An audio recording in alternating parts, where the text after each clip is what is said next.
Hello, you're kicking off the Tuesday's edition of QPVN English News Bulletin. You're with MINH and I come deadlines.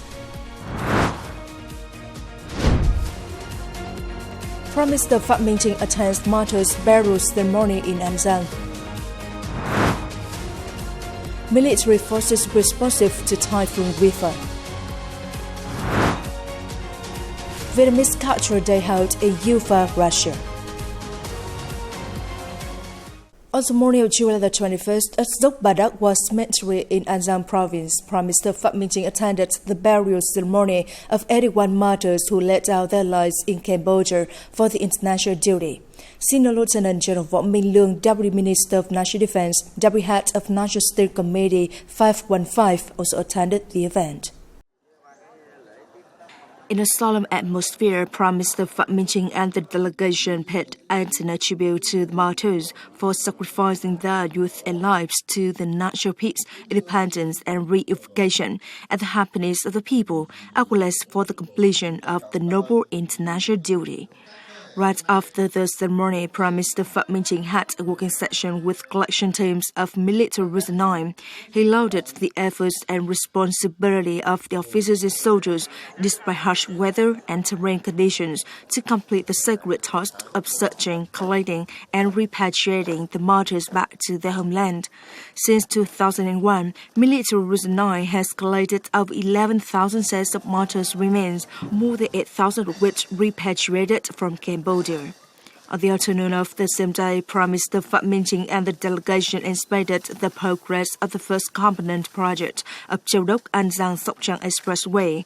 He asked the investors and contractors to highly focus, comprehensively and drastically implement technical measures while optimally mobilizing human resources and machinery to ensure the project's progress. Corps 12, being the major contractor, were asked to uphold the virtues of Anglo soldiers in carrying out the project despite challenges, eyeing the completion 6 months ahead of schedule. On July the 21, General Phan Văn Giang, General Secretary of the Central Military Commission and Minister of National Defense, chaired a meeting of the Central Military Commission Standing Board to review and provide guidance on several key military and defense issues. The meeting focused on criteria for awarding the government's immolation flag and the Ministry of National Defense immolation flag. The delegates heard reports from relevant agencies and discussed necessary revisions to ensure the criteria are clear, fair, and aligned with the specific characteristics of each unit. Mr. Phan Văn Giang stressed on transparency and fairness in evaluating achievements, calling for a well-defined and differentiated scoring systems that upholds discipline and legal integrity across the military. The board also reviewed the adjusted master plan for the Vietnam Military History Museum.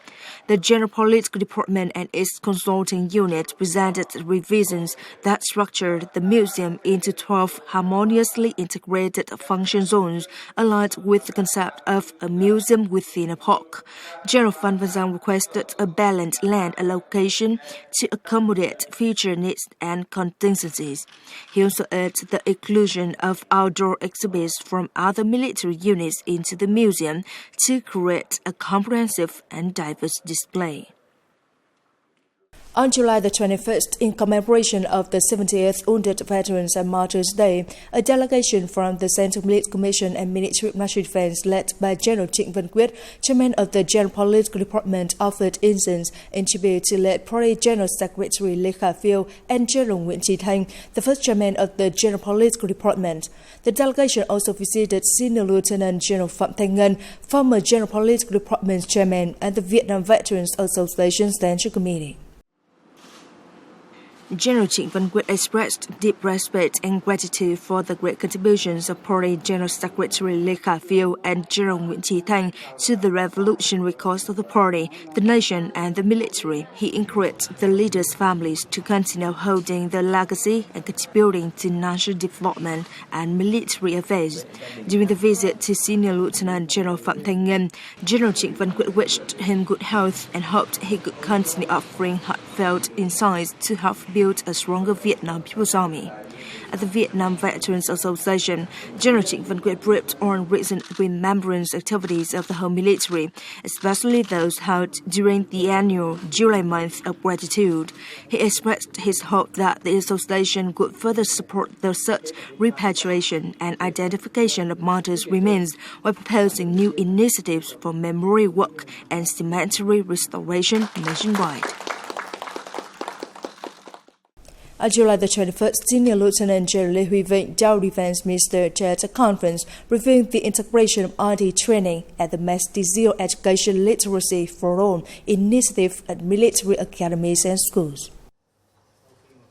Since 2024, military schools have incorporated e-government and digital transformation topics into their curricula, aligned with office content and time standards. Under the Mass Digital Education, the Department of Military Training and School Management under the General Staff, Command 86 and technical schools have drafted basic digital skill programs and teaching materials. Looking ahead, military schools will continue developing IT courses online to meet official learning outcome standards and begin implementation in the 2025-2026 academic year. Command 86 will guide the use of open online platforms for digital literacy, while the Military Technical Academy will accelerate the development of RT teaching materials based on a unified digital competency framework. Model classroom equipped for RT and language training will also be built to support digital transformation across military schools and units. By the end of July the 21st, the Ministry of National Defense has deployed over 346,000 officers, soldiers, and militiamen, along with 8,200 vehicles, including more than 600 special trucks and 5 aircraft in readiness for Storm WIPHA. Military Region 3 established 4 inspection teams and mobilized over 41,000 personnel and 907 vehicles. The units were asked to closely monitor the storm, maintain strict readiness, and implement measures to protect troops, equipment, and property. Plans were updated and forces were placed on standby to respond promptly and effectively to any arising situations. Local military commands were to coordinate with authorities to inspect flood and landslide-prone areas, support residents in reinforcing homes, and evacuate people from danger areas. With over 2,800 vessels and 12,600 fishermen at sea, Nghệ An's military forces, including border guards and military, launched a wide communication campaign. To date, 1% of vessels and workers have returned to safe shelter. At coastal and mountainous areas at high risk, forces helped evacuate people and property, focusing on vulnerable houses and low-lying areas. Up to now, Hà Tĩnh has completed the task of calling all local vessels to take shelter. A total of 3,983 vessels with 10,994 crew members have been informed about the storm's developments and paths to take proactive precautions. The Hà Tĩnh Province Military Command has swiftly and comprehensively implemented response plans, demonstrating readiness under the full on-the-spot principle and a strong determination to protect people's lives and property. Over 100 officers and soldiers from Lake Can Border Post, the Nam Hồng Lĩnh Aerial Defense Command, and Dan Hai Commune Militia have been mobilized to work with local authorities in guiding fishing boats back to shore. They have also patrolled and ensured storm safety regulations, assisted households in securing roofs and reinforcing houses, and helped relocate boats and aquaculture cages to safe areas. Coming up next, Vietnamese Culture Day held in Ufa, Russia. Vietnam's culinary books introduced in Hong Kong, China. The Vietnam Culture Day was recently held in Ufa to celebrate 75 years of diplomatic relations between Vietnam and Russia. The event welcomed Vietnam's Consul General, representatives of the Russian Foreign Ministry, local authorities, and the Vietnamese community. In her opening remarks, Consul General Nguyễn Mai Hương expressed pride in the comprehensive strategic partnership between the two countries, built on trust and close bonds between their peoples. Officials from Bashkortostan and Russian Foreign Ministry affirmed their commitment to deepening ties. Attendees viewed a photo exhibition of Vietnam's natural beauty, explored the traditional đồng hồ wood block printing, and enjoyed a showcase of the Vietnamese áo dài. Artists from the Vietnam National Academy of Music delivered an impressive ethnic music performance featuring unique instruments which are symbols of Vietnam's agrarian roots and its harmony with nature, combining rustic charm with academic artistry. The performance captivated the audience. Many lingered after the show, eager to try the instruments and interact with the artists.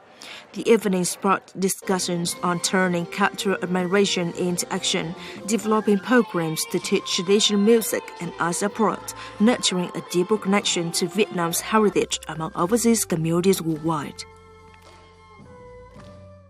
With support from the Vietnamese Association in Ufa, Republic of Bashkortostan, Russia, Vietnamese language classes for children have been sustained for years. Around 60 students of various ages are now enrolled into classes taught by Đức Anh. Lessons are entirely free. The only tuition required is that students must be able to speak and write Vietnamese after attending. Though not formally trained as a teacher, Đức Anh has led the classes for 4 years with dedication and self-taught skills.